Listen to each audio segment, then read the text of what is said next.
bumili ka daw ng 7 pesos na noodles, sabi ng Neda. So, saka pa bibili ng 7 pesos na noodles. 10 pesos na nga yung noodles sa amin. Pansit Canton sa amin, 20 pesos na. Saka makakabili ng 7 pesos. Sige, iyan nyo at bibili ako. Mahal-mahal na ng mga paninda. Magkano yung kape, Rika? Magkano yung kape? Let's go! Susunod nakakita na yung 3-in-1, 4 pesos. Meron pa yun. Ano ba yung sinabi ng government, ng Neda? Yung 3-in-1, 10 pesos na yun eh.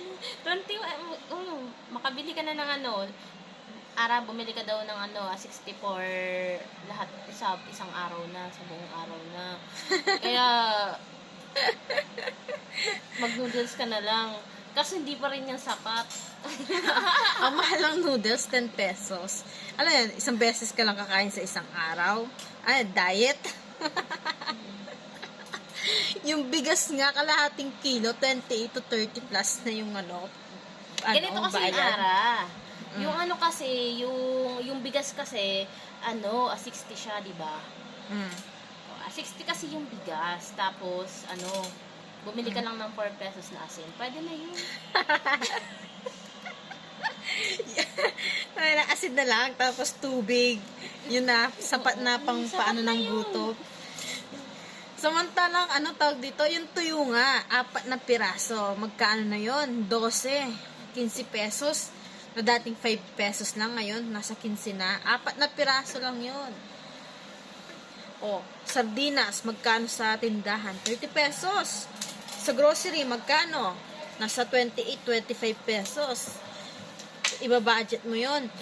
Tapos one day ka lang kakain. Ano yan, diet? Pinapa-diet ka. Mayaman. Ano ibig sabihin? 64 pesos. Mahirap. Per day. Oo. Hindi ka na daw matuturing na mahirap.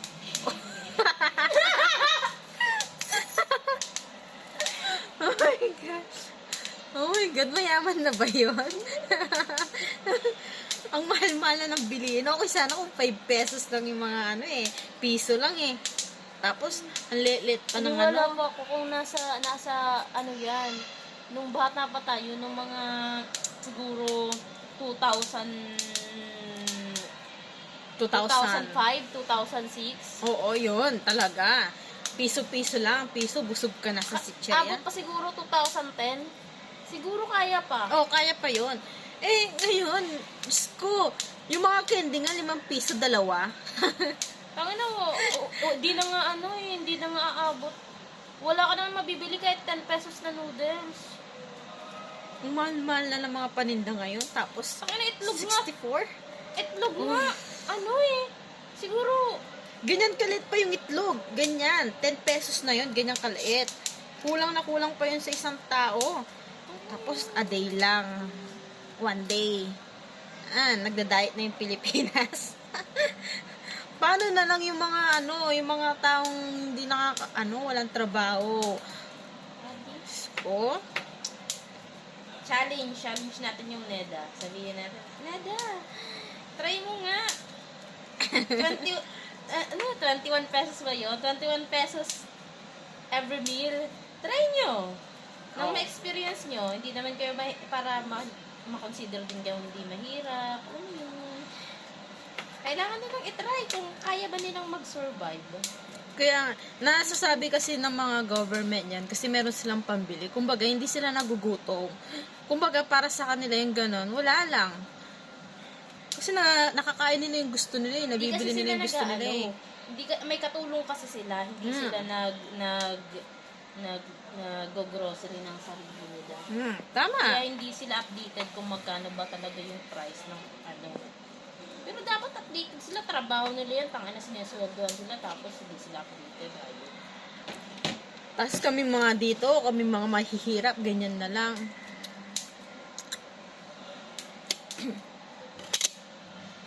May mga comment na ba yung mga netizen dyan? Hindi ko pa nakita yung trending na yan. 64 pesos a day. Ako nga nagagastos ko in a day. Umabot ng 100 plus. Ang sarap na lang sa piling kung 100 pesos lang nagagastos mo. Pera pa sa mga magulang kasi sila yung nagpo-provide ng pagkain minsan. O,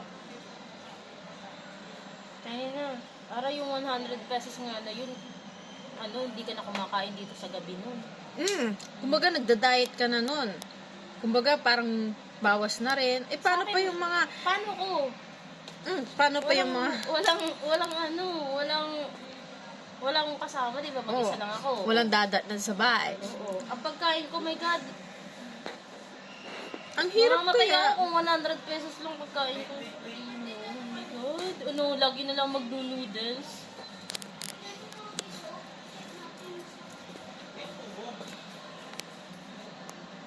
Ano na nang naiisip ng mga ngayon. My God.